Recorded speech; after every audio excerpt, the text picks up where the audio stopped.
Hello, everybody, and welcome back to OMB Reviews. I am the critic who is a cynic. Hope you're doing well and able to doing a box office breakdown for this past weekend, which saw Despicable Me 4. Crazy that we've had 4 Despicable Me movies in addition to the Minions spin-off films. This movie dominating the domestic box office, also of course winning globally as it is in its initial days of release, getting an extended 4th of July holiday weekend frame, a 5-day holiday frame. By the way, happy belated 4th of July to everyone out there as well. But this is an interesting comparison between it and Inside Out 2, which a couple weeks ago was able to get to $154 million domestic and even more internationally over the course of just 3 days of release. There are some speculating about what the battle between these two is going to be based on the numbers as they stand right now. Also with the understanding that there are, of course, some international countries that have not yet had the release of Despicable Me 4. There's also been some that have not had the release of Inside Out 2 yet, that based off of what we're seeing right now, Inside Out 2 absolutely is winning that battle between these two. However, I do think that ultimately with Inside Out 2 crossing $1.2 billion as of today, well on its way to getting upwards of 1.4, maybe even upwards of 1.5 billion when everything is said and done as it continues to chug along, I think Despicable Me 4 actually absolutely has a chance, has the capacity to be able to be in and of itself a billion-dollar film this year. Will we actually have $3 billion films coming out just over the course of this one summer alone, with, of course, Deadpool and Wolverine Deadpool coming out later in the summer, just in a couple of weeks. That film's slated to have a monstrous opening weekend. In fact, probably going to be the highest opening weekend domestically all across the world in the year 2024, and has itself a very good chance of being, as a rated R film, a billion-dollar film, could actually end up having the highest gross, which if it does will be insane because, as I mentioned, as a rated R film, it has a much more limited audience reach. But today is all about Despicable Me 4 versus Inside Out 2. Where do those films stand? Where does Despicable Me 4 also stand within the history of the franchise? Because there's some numbers there showing us that this film, while doing okay, right, the fact the film cost $100 million means it's pretty well on pace to be able to make its money back, and so it's definitely in a good position there. However, with that being said, it is still a far cry from the heights that have been reached from previous films in the franchise, though it is definitely not the lowest in the franchise. And so we'll talk about that, looking at inflation and also average ticket sales or estimated ticket sales as well. All of these things and more. Before we're getting any further, though, please make sure you smash that like button, loud that fire button if you're watching over on Odyssey, and smash the rumble button as well. Also, make sure that you are subscribed to the channel. Hit that notification bell. That way you get notified every time a new video or live stream goes live on the channel. So starting off with Nancy, good old Nance over at Deadline, saying Despicable Me 4 expands to $230 million globally. Inside Out 2 crossing $1.2 billion, now the biggest movie of all time in Mexico. And as always, the people in the show media will continue to say new record when not accounting for inflation, not accounting for average ticket price changes either, right? These are things that are very important because they help us to get a better understanding of where films actually stand historically. No denying the fact that Inside Out 2 is a monster film, and specifically a monster film in 2024, but to try to put it at the same level as some other films from the past is not always the most genuine thing to do, though, with that connection now being the biggest film in Mexico, and also the fact that the opening weekend numbers, some of the tracking on that was showing that a huge portion of the audience was coming from the Hispanic community. It is interesting that the Hispanic community is kind of the main audience for this movie, and we'll see, of course, if that is going to be a continuing trend going forward, and I think Despicable Me 4 will be an interesting one to look at as well if they have any similar metrics there. It says here, the global international box office were extra animated this weekend with the expansion of Illumination Universal Despicable Me 4 to domestic as well as another 52 overseas markets, so it had a slightly early release in some countries. At the same time, Disney Pixar's Inside Out 2 continues to jump for joy, having reached $1.216 million globally. Just $1.2 billion, is also now the number 5 animated film of all time worldwide, and number 10 internationally, all of course without adjusting. A notable new record places Inside Out 2 as the biggest film of all time in Mexico. So again, a lot of problems there. DM4, which began a staggered overseas release pattern a few weeks back now, counts 229 million globally, with several key majors still to come, including France, Germany, China, UK, Japan, Korea, and Italy. And it's that reason as to why there are some speculating that this movie might actually end up having a bigger overall final release versus Inside Out 2, because even though right now Inside Out 2 has a pretty steep advantage against the film in both the 3-day opening versus the 5-day opening of Despicable Me 4. It also has that advantage internationally. But again, there are still several countries that have not been accounted for in the case of Despicable Me Part 4 or Despicable Me 4. The same thing also does need to be pointed out, though, that there are still some countries, last I checked, that have also not still had Inside Out 2. It says, although Inside Out 2 had a slightly bigger overseas weekend of 78.3 than DM4, which is 73 million, let's start with the latter, as there were a host of new openings. And so one thing that is interesting there is that there are some markets that opened the same time as Inside Out 2 that have been accounted for already, whereas they have not been accounted for yet with Despicable Me. And so there is some speculation that the international totals might actually be a lot higher in the long run. One of the issues, of course, is the fact that one of the later releases is Japan, and it's always one of those countries where it's not a guarantee, especially if you have a later release. I think that because the film is not getting too late of release in that country, it'll still probably make quite a bit of money.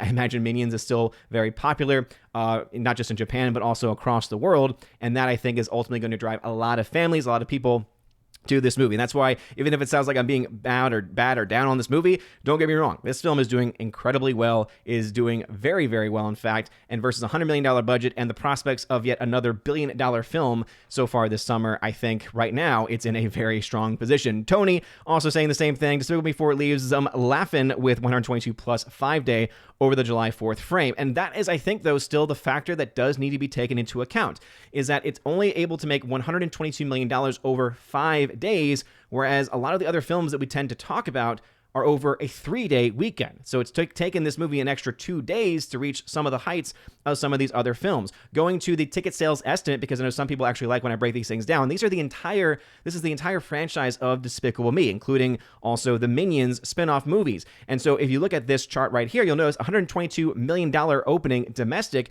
is pretty good, right? We're seeing that is actually coming in above even the slightly adjusted for inflation Minions Rise of Gru, so coming in a few $1 million higher than that, but not reaching the same heights as the Minions film from 2015, when adjusted is $150 million, or Despicable Me 2, which is still the most successful of the films in its opening weekend, getting $188 million domestically when adjusted. What's even more impressive, though, is when you look at the ticket sales, and it also tells you as to why, though Despicable Me 4 is doing very well for 2024, doing very well for a $100 million budgeted film, and doing just well in general, it is still not quite to that same level, right? 9.3 million tickets is what right now the estimate is based on the average ticket price of around $13. There are some that would say it's a little bit higher, some that might say it's a little bit lower, but in general, 13 is a pretty good medium place. It is below that of Minions Rise of Gru. So even though it made more money on paper, this is the reason why inflation is so important, but also why ticket sales are so important too, and sometimes they're even more accurate to what's going on. You actually had about almost a million more tickets sold in the opening weekend domestic for Rise of Gru versus that of Despicable Me 4. So interesting that number is there. It did do better than Despicable Me 3, which had 8 million tickets, but it did not reach the same heights as those other films, right? Just as you looked at and saw when it came to the actual adjusted total domestic, 13.7 million tickets is the opening domestic ticket sales for Minions, 17.5 million tickets for the second one. When you see how the first film had 7.1 and then jumped up 10 million extra tickets, that is just really, really impressive. The one thing that does need to be talked about, and I mentioned this in my article for Geeks and Gamers, is that if you actually compare Despicable Me 2 to Despicable Me 4, you actually have a very good comparison because both films got released on July 3rd. So both films actually had a 5-day theatrical window. And so when you take that into account, 122 versus 188, you start to realize, okay, it is definitely doing well, not doing nearly as well as it once did back in 2013. It's even more apparent when you compare 17.5 million tickets versus 9.3 million tickets. So it's definitely bringing people out, but it's definitely not, as, again, people have been speculating and people have been talking about new records and record-breaking, blah, blah, blah. And it's like, well, this is the reason why breaking the numbers down in this way is so important, because it gives us an actual apples-to-apples comparison and helps us to better understand where this film actually stands in the midst not only of movie history, but even within the history of its own franchise. Basically, it's in the middle of the pack. So it's doing very well. It's doing just fine. And really, the only thing that really matters is that it's doing fine enough for its $100 million budget to have a guaranteed break even happening in the next week or so. And also it has prospects of getting to $1 billion. Now, does it get there as fast as Inside Out 2, which took 3 weekends to do?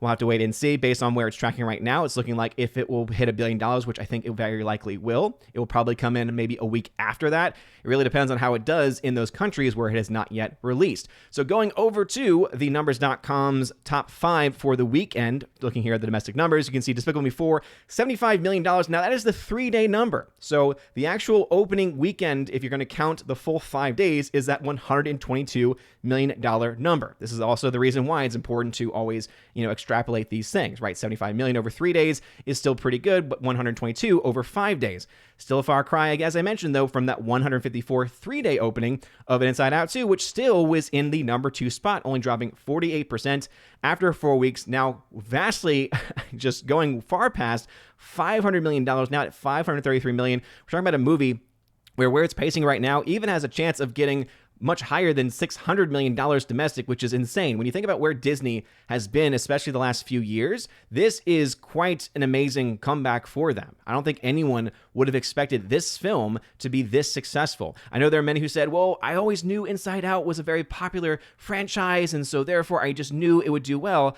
I mean, it's not, we don't have to go that too many years back in time to go back to the release of Lightyear and said, yeah, but that came from a massive franchise in Toy Story, and that film was a massive letdown, was a massive flop. And so it's really interesting, again, how these things work out. Also, even newer releases or more original ideas from Disney Pixar or from Disney in general have usually had some goodwill or enough goodwill to be able to bring people out to theaters, but that really hasn't been the case the last several years. Inside Out 2 is obviously breaking the narrative for them and is definitely making some money back as well. We're now seeing well north of $200 million in net gain profits for the company right now, and they need to make as much money as they can. If they're going to make any money back, if they're going to try to make up for the massive losses, right, $1 billion or so of losses just from last year's theatrical releases alone, they're going to have to make quite a lot of money from both this movie and the upcoming Deadpool and Wolverine. A Quiet Place Day 1 actually had a pretty steep drop, so for the kind of movie that it is, it dropped 60%, so it's definitely on the higher end of what we typically see for movies that especially have some pretty good word of mouth.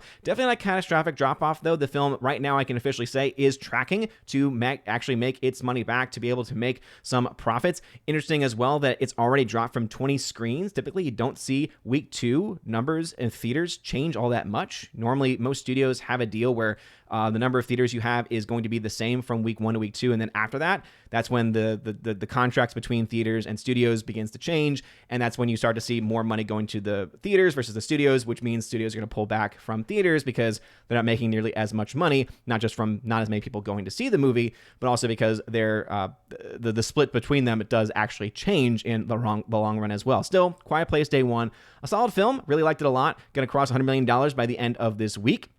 Probably in the course of the next few days, if I had to guess. Probably in the course of the next day, actually. Probably by the time Monday's numbers come in, it'll have passed $100 million domestic. So on pace to do pretty well. Maxine from A24, surprisingly getting into the top 5 here, $6.7 million. This is, I think, the third film in the Mia Goth starring franchise now, I guess you could say. It started with the film X, and then they did I think it was a prequel that dealt with the main character from the film X, and now they do Maxine. I've never found myself to ever want to watch those movies, and so clearly there's an audience enough for it. And based off of what we can expect that budget to have been, looks like that's looking pretty good for it. Bad Boys Ride or Die, 37% drop. This film also holding very well. Just as a reminder that this film took a little bit longer to actually make its money back because of how the international versus domestic split is going, and also how much money they put into the franchise. Knocked out of the top 5 altogether is Horizon. In its second weekend, it dropped 50%, which on paper, percentage-wise, is not the worst. But it also shows us how there really isn't a lot of passion behind it. There really isn't a huge audience swell to go and see the film. And based on the fact this is now the second week number, I can project this film is going to be probably, at the end of the day, a $50 million loss theatrically. So let's just say the prospects of it getting parts 3 and 4 getting released, with part 2 coming out later in August, is not of this year, actually, is not likely going to happen. It's looking like the gamble that was made is not paying off. I will mention also Sound of Hope, because someone said, why didn't you talk about Sound of Hope? It's like, because it wasn't expected to do much. It came in number 7, $3.2 million, even though it has currently made $6.8 million. Don't quite understand how that happened. I guess they also are counting it as an extended 5-day release coming out on July 4th. This is what they, I believe, did with Sound of Freedom last year. We're just not seeing those same numbers. Having seen the film, I can say Sound of Freedom, the story of Possum Trot, is really, really good. Part of me wonders if they had just said Sound of Hope instead of the entire full title. It's weird, but sometimes longer titles keep people away. But it is actually a very well-told story. It is a very important story. And I think that as far as the messaging goes, they have a strong film with a strong message this year, just like they had last year. So I really hope the film does better than what it's doing right now.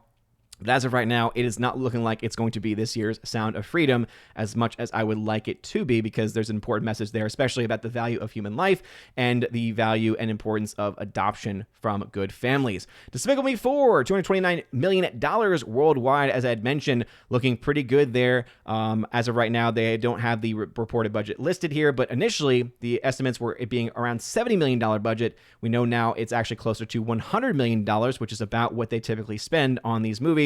And this film, again, doing pretty well, especially in comparison to the franchise. Now, I don't know if it's going to have that same level of overall total box office as we're seeing right now for Inside Out 2, having crossed $1.2 billion after just about 4 weeks of release. Right, this film easily marching its way to 1.3, 1.4, maybe even upwards of $1.5 billion by the end of its run. And let's go ahead and just see where a lot of this money is ultimately coming from. Obviously, Mexico, $81 million is what's currently having been reported and listed on thenumbers.com. We obviously know that these numbers sometimes get updated a little bit later. 23 million reported in China right now. Got to call them out, of course, because why they continue to do work in China, knowing that millions and millions and millions of dollars going to the CCP every single year, always has to be called out. But as I had mentioned, there are going to be some countries where this film has a delayed release. And so it so far has not released in some minor markets. So things like Czech Republic, Finland, has not released in Hong Kong, so that's one where it might be able to make a little bit of cash there.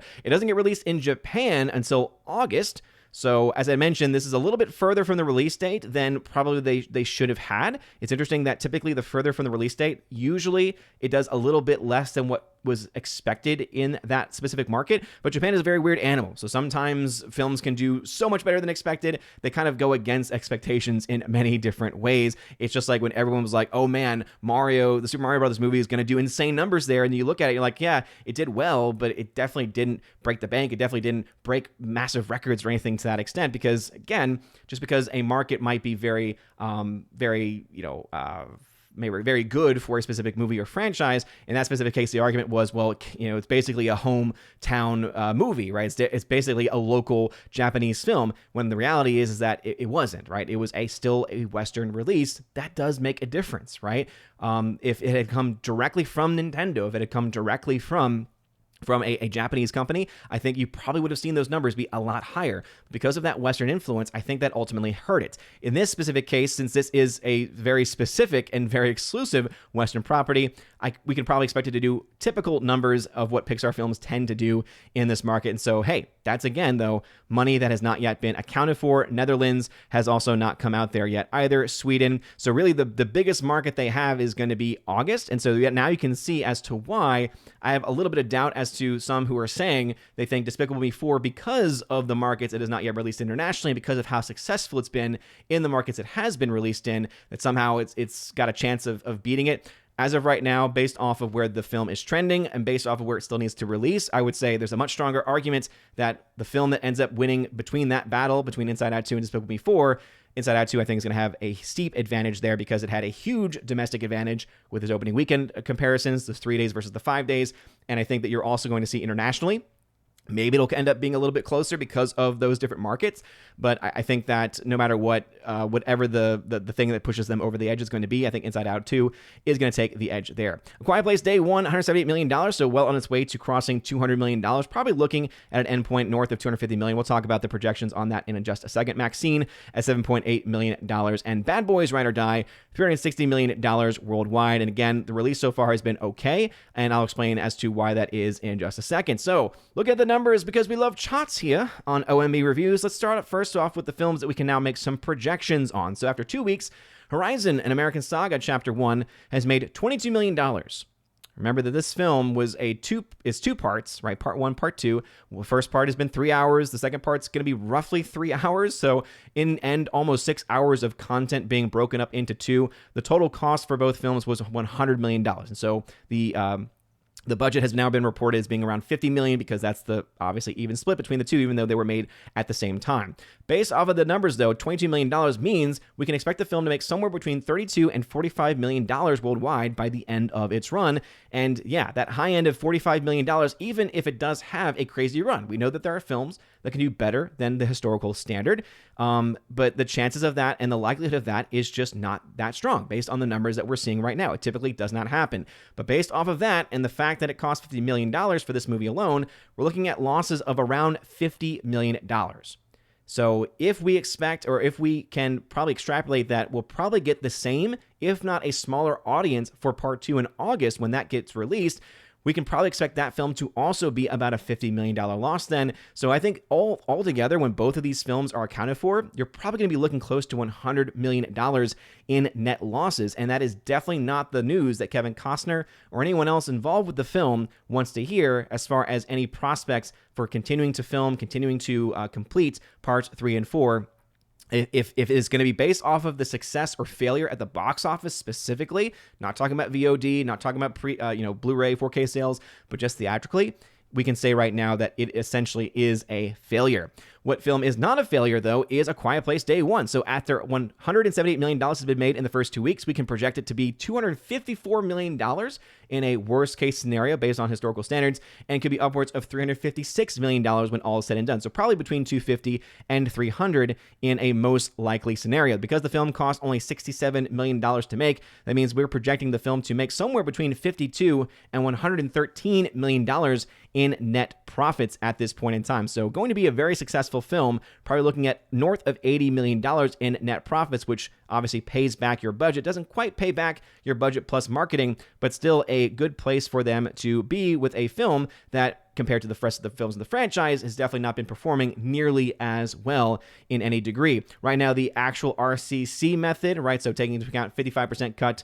for studios from the domestic market, 40% cut from international, 25% cut from China alone, and taking those numbers into account as they are, we're looking at it being right now around $15 million in the red, looking at those basic metrics there. So this film definitely going to be making its money back by the end of next weekend, adding to those profits, and we're looking again north of $50 million in net profits when all is said and done. Let's go ahead and give some updates here on a couple of other films. And so first off, with Despicable Me 4 making $229 million worldwide. Again, that's $122 million in the domestic, $106 million internationally. Some of these, by the way, some of these in the chart have not been updated with their numbers from China. And one of the reasons why it's not that big a deal to leave China out is because of how little they get back, right? They only get 25% from that market specifically. So any difference between what the actual gain loss is right now is very marginal typically. Even if it's like at $10 million, you're only getting, again, $2.5 million from that $10 million because of the way the splits tend to go. So just for anyone who's like, well, it's actually made this much in China, doesn't really matter, at least at this point. Despicable Me 4 right now is around $39 million in the red. So this film is going to, by next weekend, easily make its money back, start making profit. Very similar story to what we saw with Inside Out 2. And I think we'll probably next weekend start talking about the prospects of $1 billion. And speaking of $1 billion, of course, $1.2 billion is what Inside Out 2 has made so far. And it's made $263 million in net profit. So we're talking about a movie that's not just going to end, 1.3 to 1.5 billion now at this point, but we're also talking about it potentially getting well over 300 to 350 plus million dollars in net profit. That's a great amount of money for them to have because, for one, it pays for its budget. It also is going to be able to potentially pay for its total cost with marketing. And in addition to that, you're also talking about making up for the massive losses from the last few years, especially from last year. Talking about Bad Boys Ride or Die, as I'd mentioned, because of how much money, right? It's made almost the same exact amount of money domestically as it has made internationally. And because of that split, this is why the splits are so important. This is why the RCC method that I use is so crucial, because it really gives you a good metric, right? Right now, the film has made about $20 million in net profit. That's always a good thing. You want to break even. At least you want to make profit right? That's definitely what should be expected. Is you just want to make your money back. You also want to make enough money to justify future releases, things like that. And you can also see why I've changed over to this system over the last several weeks, because you'll see such a discrepancy, right? $40+ million discrepancy between the old metric I use, which used a 2.5 multiplier, whereas this one's much more realistic and probably closer to 3 times. But it really depends, right? It's very much a moving target, because if you make vastly more money internationally, well, then your break-even point is going to be a lot higher than 2.5.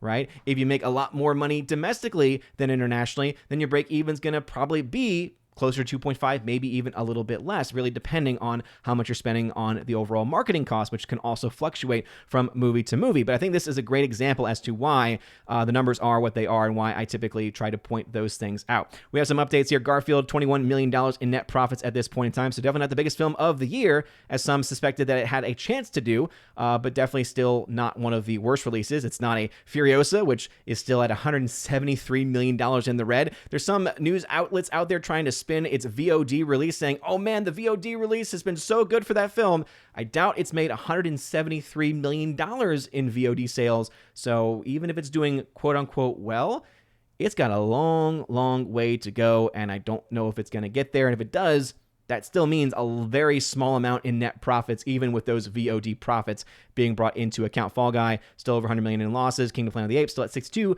million in losses. It also shows you why international domestic is so important, because $5 million loss versus $62 million loss, that's quite a big difference. But again, it's because you have a huge amount of money being made, much more money being made internationally in the case of this movie, and then $28 million being made in China alone. But those are the numbers as they stand. What are y'all's thoughts about this? Also, for Possum Trot, the last time I heard anything about a budget, it was said to be around $8.5 million.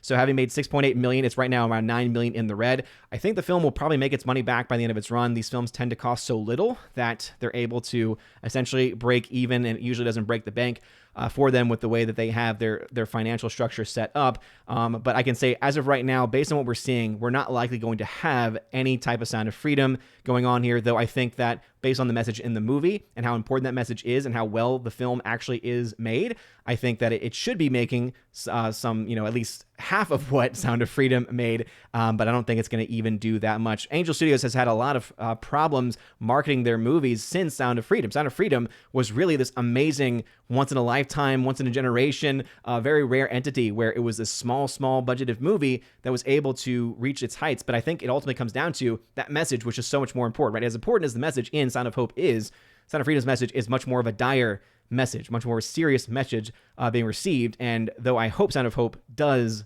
do a lot better and does get that message out there, we obviously have to see things as they currently are. And so anyway, those are my thoughts on these things. Also, last update, Bike Riders looking to be a flop. Unfortunately, very good film. Go watch it. Seriously, it's worth seeing and spending your time in theaters. But what are y'all's thoughts about any of these movies I talked about? Let me know in the comment section down below. And if you like this video, smash that like button, line up that fire button, honestly smash the rumble button as well. You guys are all amazing and beautiful people. Hope you're having a wonderful July. Sorry if I've been a little bit faster than usual today. I've been trying to get all this information that's floating around in my brain into video format, and I've been kind of out of practice over the last couple of weeks because of travel. So thank y'all very much for understanding. But seriously, you guys are awesome. Have a wonderful rest of your day, a blessed Sunday, and as always, God bless.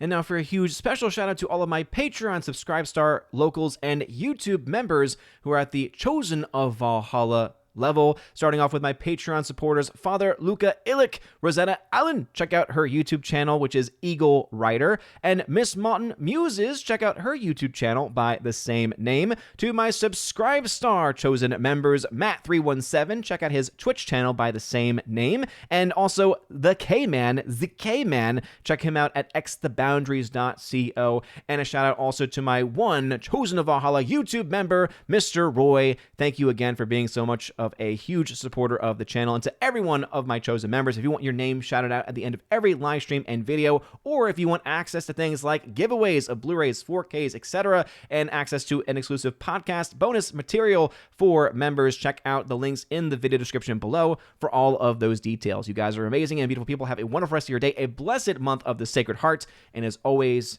God bless.